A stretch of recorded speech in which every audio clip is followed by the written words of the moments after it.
So, yeah. uh, I will go ahead and say that I was tempted to do a rename of this episode, of this two-parter. Change it from Freeze Play to Pedophile Penguin.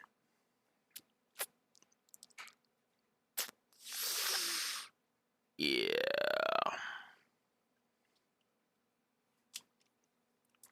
So let's drop the bombshell right out of the gate.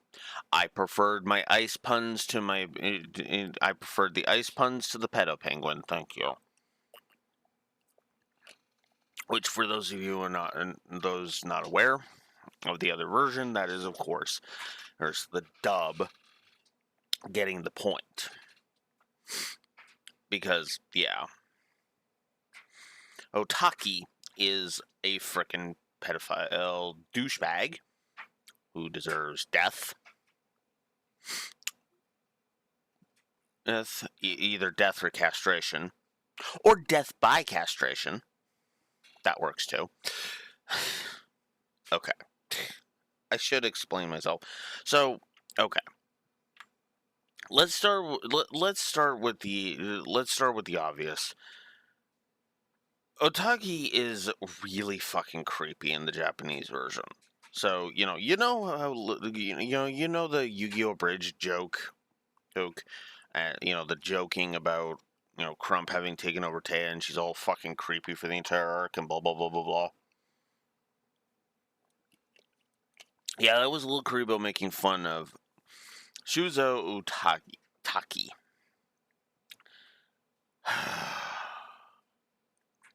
So, yeah, that's why. That's why the point was given to the dub. Call it nostalgia if you want. I don't care. I'm not going to pretend like I'm not being weirded out by my thing here. Okay, it's just my headset being weird. I'm not gonna pretend like I'm not creeped out and to the point of get this out of my fucking show. Because we all have our lines, right? We all have our get this the fuck off my screen kind of lines.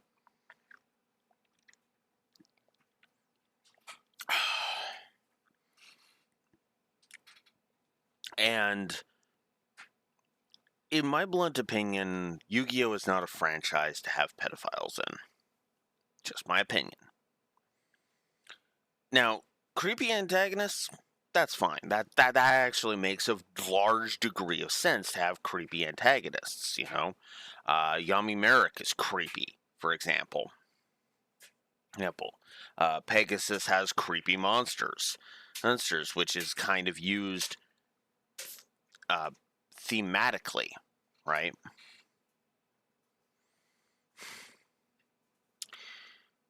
The reason why I feel like Otaki, and I'm going to keep emphasizing that because Crump is just ice puns and numbers, and he's only got like a slight obsession with penguins. Otaki is fucking creepy about it, and it's distracting.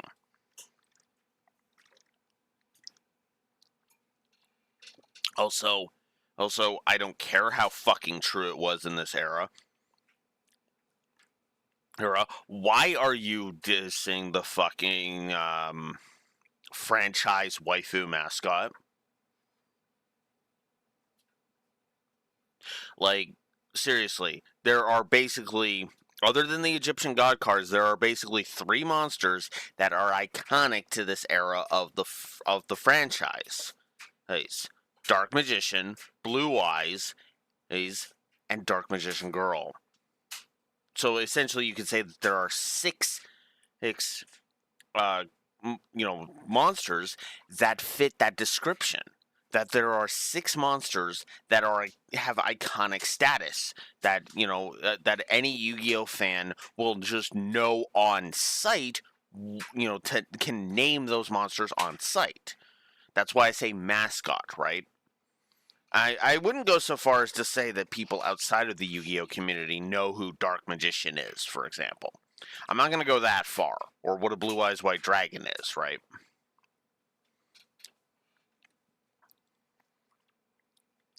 We aren't talking, Pikachu levels of, being well known outside of the franchise they come from.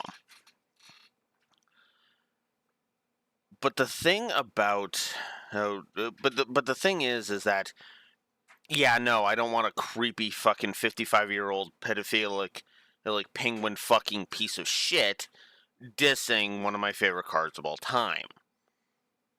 Because, yeah, no. I mean, I don't even like it when Karibo is insulted, so what the fuck makes you think a card I actually care about getting insulted wouldn't just slam my rage button?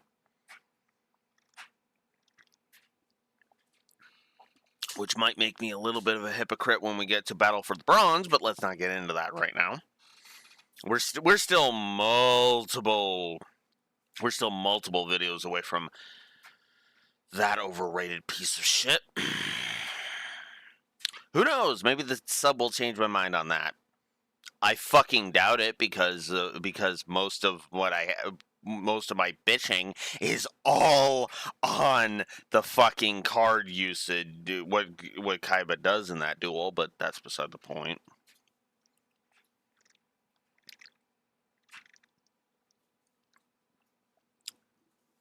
But I digress. So yeah, disgusting Birdman is the reason why the dub got the points, because hey, at least he's taking a page out of the, taking a page, like, we want to see this guy taken down, because he's quoting a movie that even at this point was universally accepted to be an awful movie, specifically Batman and Robin, right?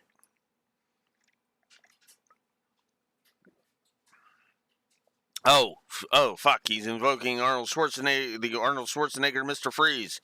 He's quick to dispose of him.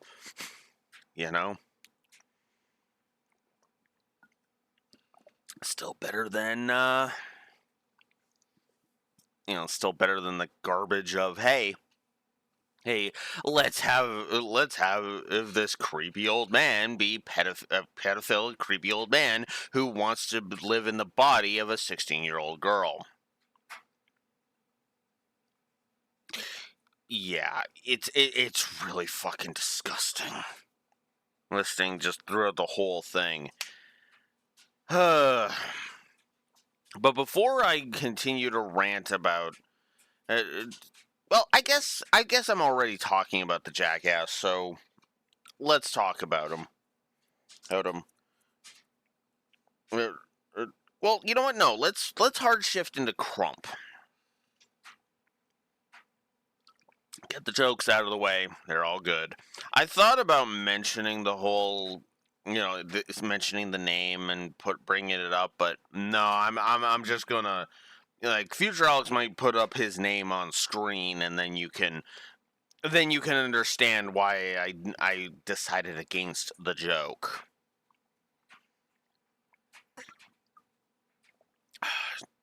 All I'm gonna say is change the K to a T, and you'll understand why I'm just like, yeah, let's just not.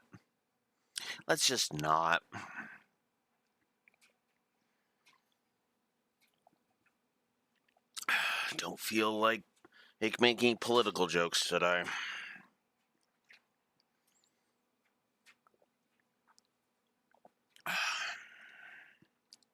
Alright, now that I've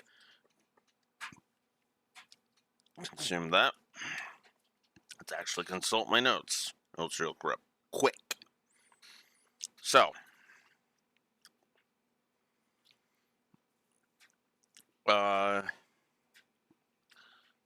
Tea's led by some penguins to volunteer. Crump actually volunteers in the dub, whereas volunteers to go next in both. He is actually assigned a target in the dub, which also helps to, de-emphasize the creepiness in the dub.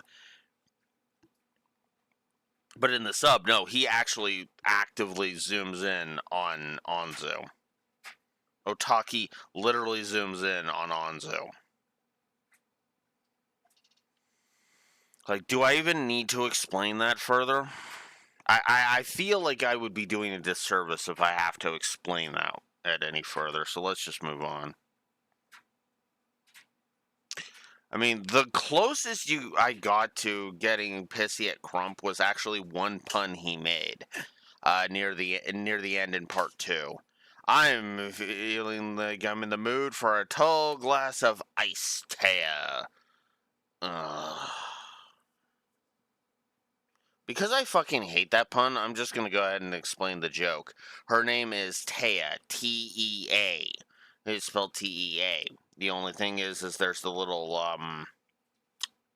mark above the to which is used for changing up the pronunciation, similar to jalapeno, pino, for example, right? If you were to sound it out as it's spelled, just plainly, it would be jalapeno. You know?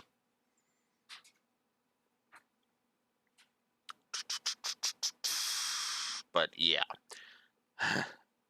But otherwise, no. That's about all I've got. But for that.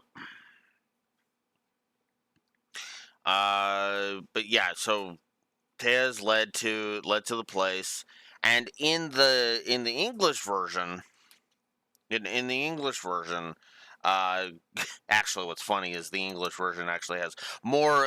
It's funny because the sub actually has more of a reason for Otaki to be obsessed with uh, facts about Anzu, whereas Crump would be more interested in numbers. You know, Anzu as far as the numbers go, and analyzing chances of probabilities of success makes a little more sense for an accountant.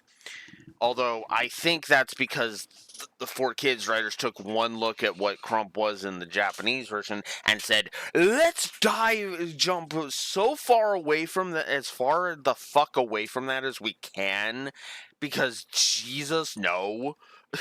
We're gonna be airing this on Saturday mornings, for God's sakes. I know that goes all the way back to the whole thing of, why did you dub a show made for teens then? But yeah, no. Even as a teen, I wouldn't have liked this. I mean, give Death Note some credit. At least one of the first people Light kills with the Death Note. Note is literally a rapist. His first two kills are actually, if you think about it, could endear people to him, because he kills a child kidnapper as his first victim, and then his second second killing is a rapist. I'm not even joking. It's like, damn, dude. I mean, yeah, then he goes full homicidal, God of the New World mentality thing. And he takes it too far, but I mean, hey, at least those first two kills were commendable. But anyways, I do like the fact that in the dub, Tayad literally asks him, "Well, why the hell do you want to go back to the real world? Why not just stay here with the penguins, right?" I like that Crump responds that he needs the real world, because that makes perfect sense, right? Because he wants something real. That's the whole point. That's why we call it the real, the real world, real life, right? I mean, it's a little more murky in something like, say, Digimon, because digital world, real world, it's a little weird there. I would call it digital world and physical world myself, but that's because I actually would, I like quantifying the digital world as something that's real. It's a real quantifiable place. You can go there and you can die there. If a human dies there, I'm 99% sure they stay dead. Especially with Tamer's rules, but let's not get into. But that's. I'm getting way off topic here.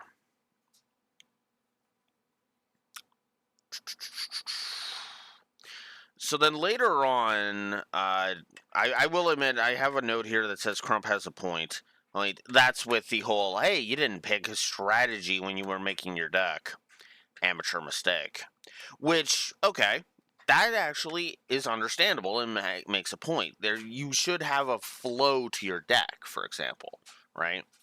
I mean, yeah, my deck may seem random of Dragoonities and Blue Eyes, but there's still a flow to it, right?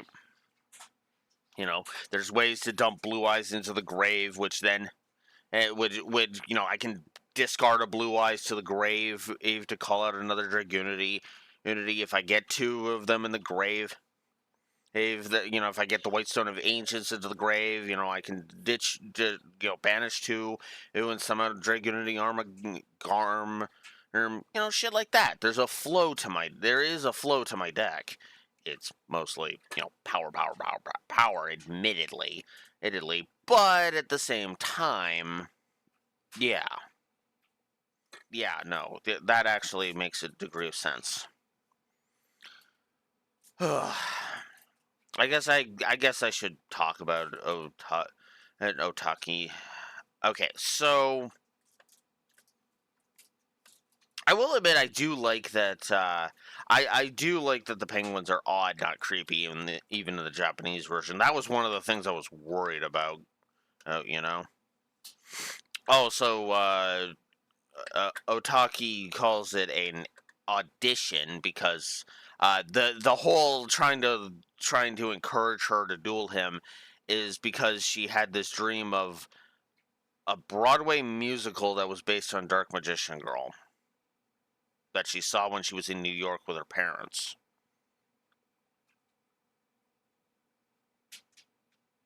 What? No, seriously, what? I mean, granted, I have the thing here.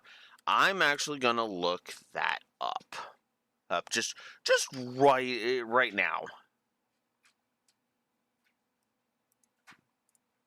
No, because I am actually curious. When did you come out in Japan?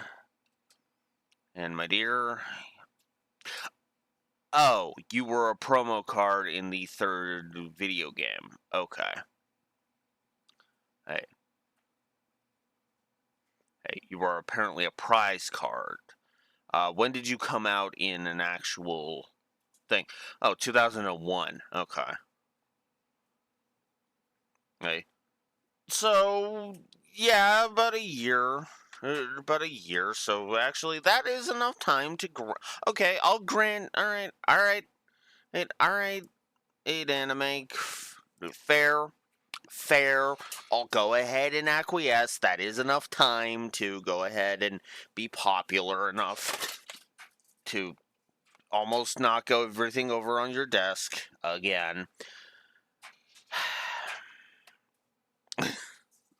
No, that is enough time to be popular because I believe I said that this episode came out in March. No, April. This episode came out in April, and and of course she was already a thing. She became basically like uh, widely available in June of 2001. This episode is 2002.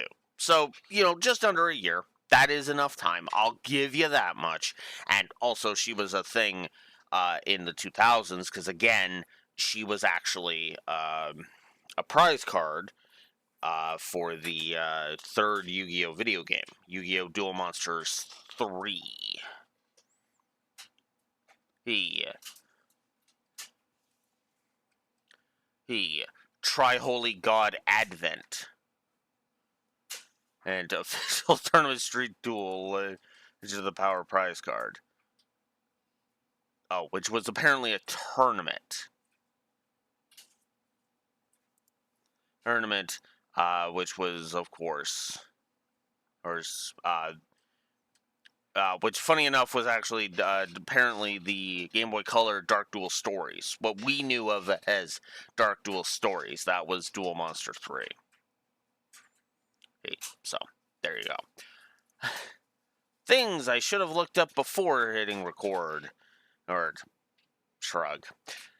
But regardless of any of that, uh, so yeah, this is where I wrote my note about Crump being the accountant and Otaki being in HR, and that's worse in my opinion because that just makes it even more creepy that somebody in human resources, somebody you would have to go to for like personnel interviews and issues and all of that stuff, could be a creepy, bleh, creepy penguin fucker. Also, he keeps Otaki keeps mentioning ages. Every time he addresses Anzu Masaki, he mentions that she's 16 years old. Every fucking time he says her name, which is just creepy. I'm sorry, that just adds to the creep factor. I get that was probably the intention, but like, it's repetition at that point, and it's just being like, okay, shut the fuck up. You know, it gets to the point where it's less, okay, I'm creeped out to, okay, just shut the fuck up. You know? Ugh. Otaki also mentions that Anzu has no potential, which is just so stupid. And then Otaki basically starts listing off a bunch of useless, and I want to stress this word, fucking useless facts about her. How many times she left the water running, how many times she left the fucking lights on. And he even mentions that she littered 13 times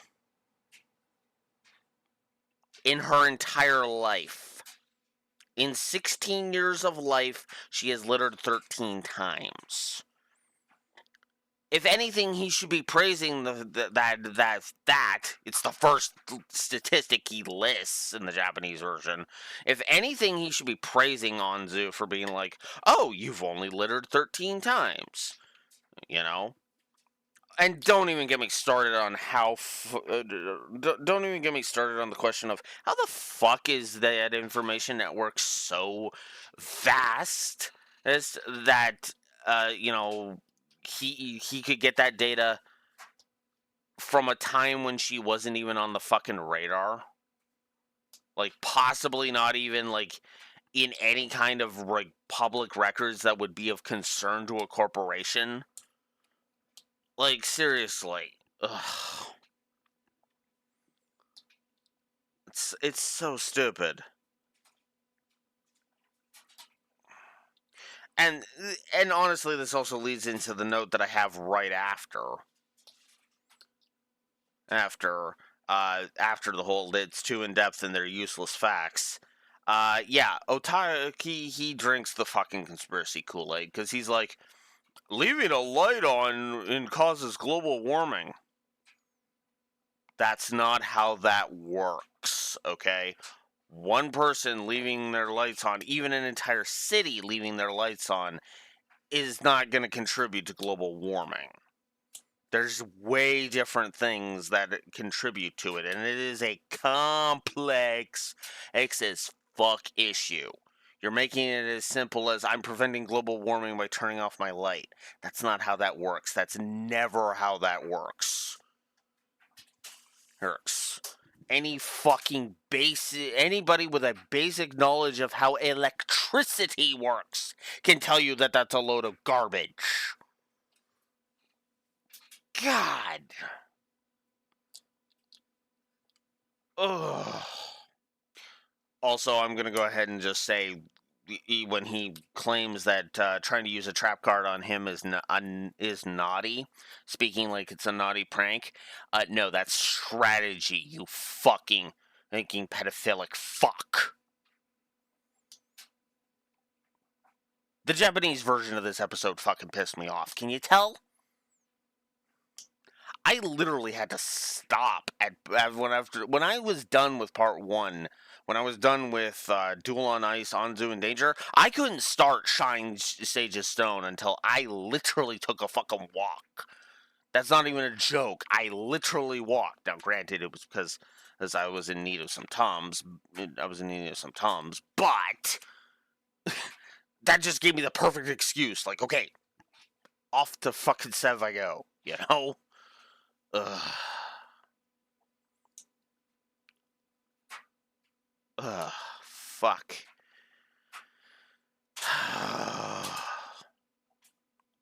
And then I'm gonna use this to segue.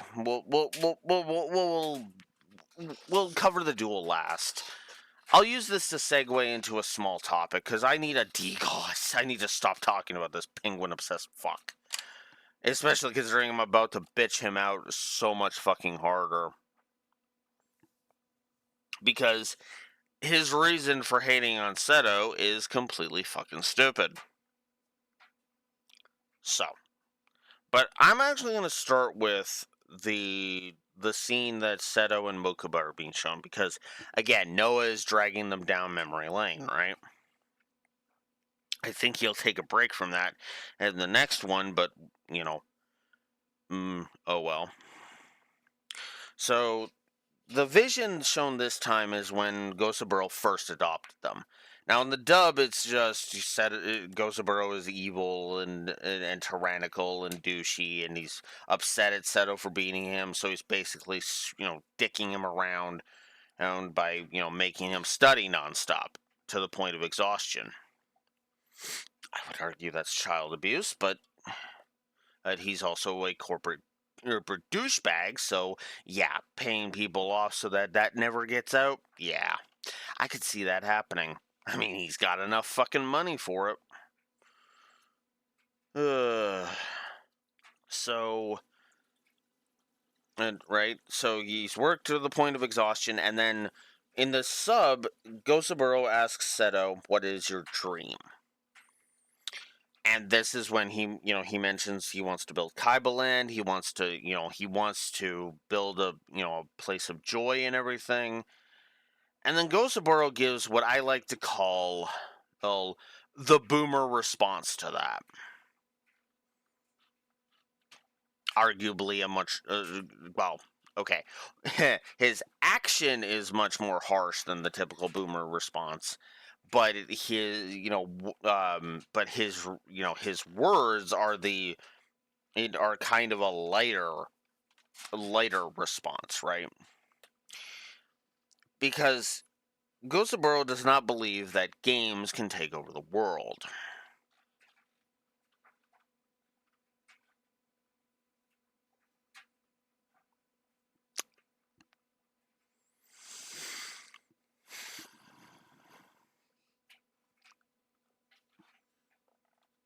You remember when I'm not even going to mention, the money that gaming corporations make.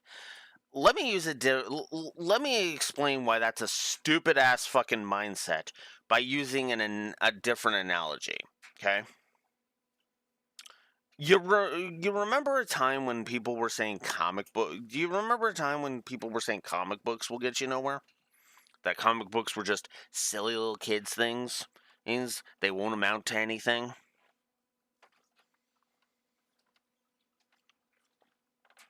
Now you're probably thinking, okay, Blue Wolf, where are you? I think I know where you're going with this, but where are you going with this? Well,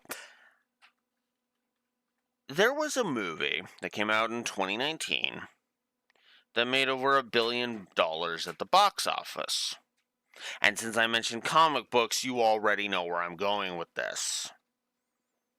Avengers Endgame. Which, by the way, was a massive comic book movie that literally made, and I want to stress this, $1 billion at the box office. This is why I call this mentality fucking stupid. Kid stuff is not something to be ignored and destroyed. Wait, kid stuff is what you make bank on. Like, hello? God. This is actually why I'm so glad so many corporations, well, I should say I'm glad corporations caught on to this, but this is why I like that so many corporations didn't have the fucking mindset of Gosaburo Kaiba, but where it's all military fucking hardware and industrial shit. Because the entertainment industry has a massive fucking lucrative market right there to make you billions of dollars, and you're just gonna sit on that? Like, what? Never. I don't even want to get into the whole streaming thing and like Twitch and shit like that. I don't even want to touch that right now because a lot of companies could really stand to understand, and they literally could stop spending, shit tons of money on marketing and then have more money to be either go into the CEO's pocket / to the rest of the fucking company. Marketing, the wasting of marketing is like ridiculous. Now, I'm not saying you should spend no money on marketing and leave it all up to the internet, but no, you spend a bit of money on the marketing for everything but the internet, and you don't crack down on the free advertisement you get from online. And that's what I hate about that. Game companies are even doing the whole VHS thing, which, if you're not familiar with, when VHS tapes were coming out, theaters were worried that their profit margins would go down. They didn't. Not by a long shot. And hell, that didn't even become true with the streaming service, because as I mentioned that $1 billion comic book movie I mentioned, yeah, that was 2019 when streaming services had already been a thing for multiple years before that.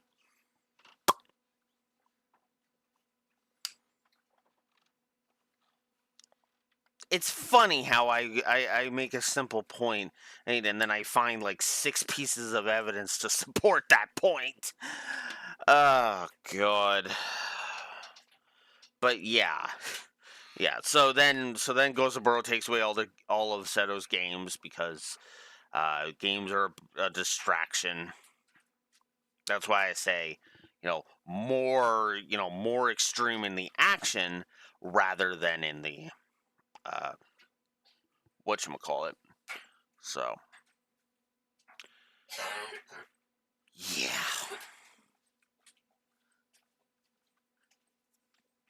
Yeah. Anywho, so yeah. So then Mokuba is looking at this like, this is ridiculous. I gotta do something to keep his spirits up. And so Mokuba hollows out a textbook, puts some Duel Monster cards in there, and tells Hobson, Seto forgot this. Can you bring it to him? And Hobson says, you forgot this book here. And, of course, Seto is just like in the dub, he literally says, if I see one more textbook, I might barf. And then Hobson comes and brings him another textbook. And in both versions, you have no time for rest. Your next lesson is in an hour. I want to remind you that this bit, that the whole bringing the textbook to Seto, was in the middle of the night. Like, Jesus Christ, Gosaburo, you must be bleeding money paying off CFS for that shit. God, or whatever the Japan equivalent of that is. But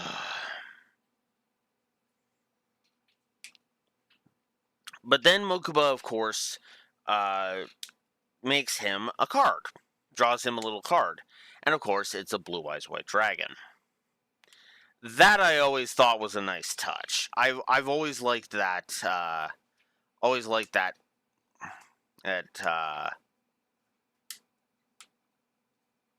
Liked that point, right?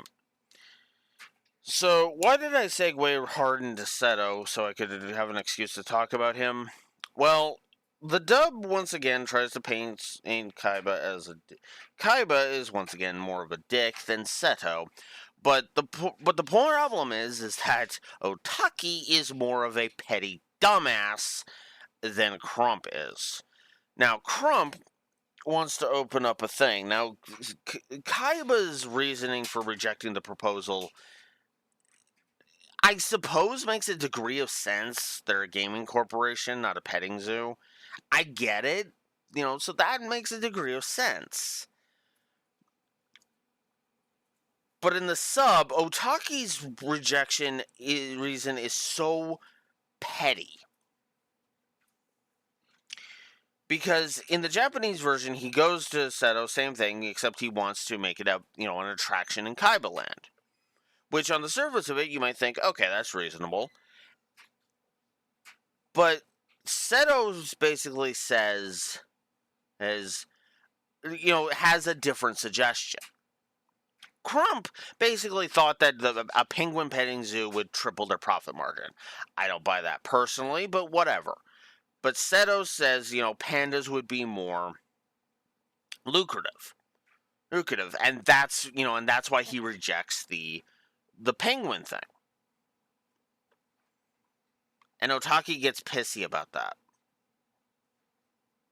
Instead of just putting money into the local petting zoo or building one that's adjacent to Kaiba Land. You're a corporate douchebag in a multi-million-dollar company, and you're telling me you don't have the funds to, at the very least, start drawing up conceptions and maybe create a potential budget thing. I know you're in HR, but you can't work with an accountant for that? What? I hate that. Never mind the fact that you could work with Johnson, your fucking legal person, to see, okay, let's make sure there's no legal ramifications that Seto can come down on us like a ton of hammers on. Otaki is fucking pathetic, is my problem. There are 5 billion ways that he could have fucking done this. There's ways he could have gotten revenge, but he chose the stupidest and most dangerous route out for revenge. And that's not even getting into the fact that revenge is the most worthless of causes. Let's not even touch that, because that's not even the point. God, I hate these morons the more I see about them, because it's like, they're morons! They are straight up, pants on head, painted or guzzling dipshits! Ah! God! Oh, God! I just want to finish fucking. I just want to get into the duel and so I can wrap this shit up and stop talking about this fucker until he shows up in Murder of the Big Five. But whatever. I still have one more thing to talk about: the labyrinth Noah devises for Yugi. That actually was kind of a cool little thing, and it's actually kind of nifty. The way that plays out. I really like that, getting past the monsters. Although, using up the cars is a little weird. I will say, I do like, in both versions, the faith that Atem has. Atem has faith in Taya in the dub, and in the sub, he has faith in Black Magician Girl, in Dark Magician Girl. That's an interesting distinction, and one that I actually applaud. Okay. I'm not going to harp too much on the... the labyrinth is where Heavy Storm is actually first used, so there we go. I said it was coming, so there we go. So, let's talk about the duel. I don't even need my notes, because I know exactly what I want to say about this duel. So, Anzu fight... No, I'm sorry, I refuse. Taya fights Crump. And works with Dark Magician Girl, which is, that's what I was saying earlier, when I said last week about, the problem with having Karibo as a deck master. So Dark Magician Girl has all of these, is helping her out. There's some really good moves that Taya brings to the table. Skalingle to draw, Fire Sorcerer to burn, and giving me more fuel for the fire of If you have draw cards, why aren't you using them? Pot of Greed and Graceful Charity make cameos in the sub, for the record. Then, frickin', and of course, there's all the water attributes, then where Penguin boosts it, blah, blah, blah, blah, blah. All good stuff. I actually really like that.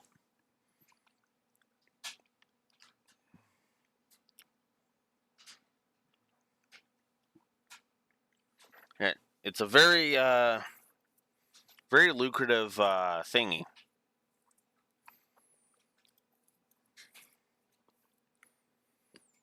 No Penguin Soldier or Penguin Knight, though, so... But I suppose that makes sense. Mahavilo, very good card. Oh, yeah. This is the first time we see Mystical Space Typhoon. So that's cool. Also, Anzu missed the one target that would have completely ended that, although either one would be a pain in the ass. Let's be real. In fact, if anything, in hindsight, I think actually the Anzu actually destroyed the correct card because she got rid of Mirror Wall. But regardless, yeah. He's pulling out his ice puns in the dub. He's being creepy in the sub. Then Sage's Stone happens, and there's no two ways around it. This is a plot hole. Because what Sage's Stone does is Sage's Stone, goes ahead and it, whatchamacallit, it calls a Dark Magician out. In this episode, in Shine Sage's Stone, Part 2 specifically, it freaking calls it out from another deck. What? That's not how that's supposed to work. I mean, I get it, it's symbolic, but it's still a plot hole, you know?